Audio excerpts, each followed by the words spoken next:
আরে ডোজ দিয়ে দিছি আলু চাষের জন্য কত ভুট্টা চাষের জন্য কত এবং আইডি কার্ড নিয়ে আমি কি করব কালকে যদি যাই কি করব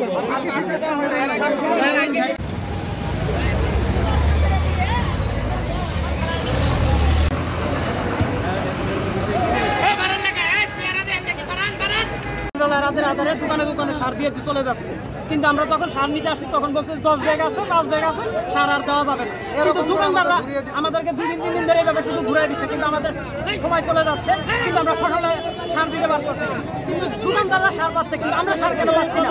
সাধারণ কৃষকরা কেন আমরা সার পাচ্ছি না? আমরা সারের জন্য দোকানে দোকানে ওরা চুরি করে বেশি খাইতেছে, আমরা সার দিতেছে না। আমরা সকাল থেকে হাজার হাজার কৃষক আমরা ডিলারের সামনে কাজ কাম ফেলাতে একটা লোকের হাজিরা 1 থেকে 1200 টাকা, 1000 থেকে 1200 টাকা। কিন্তু আমরা সকালে কাজ কাম বাদ দিতে, কিন্তু সকালবেলা কি কেউ খাওয়া হয় না, নাস্তাও করে না। কিন্তু আমরা ডিলারের দোকানের সামনে সকাল দিন আমরা অবস্থান করতেছি, কিন্তু হাজার হাজার কৃষক অবস্থান করার কারণে ডিলার বলছে যে 12টা বাজে সার দেবো, কিন্তু ডিলার আসে না। ডিলার সকাল থেকে আমরা এই জায়গায় উপস্থিত আছি, কিন্তু ডিলার আইসে ডিলার পলায় চলে গেছে, সার দেওয়া যায় না, কিন্তু খোলা বাজারে সার পাওয়া যাচ্ছে। তৈরি করে আসলে এই জিনিসগুলো করাটা মোটে উচিত না।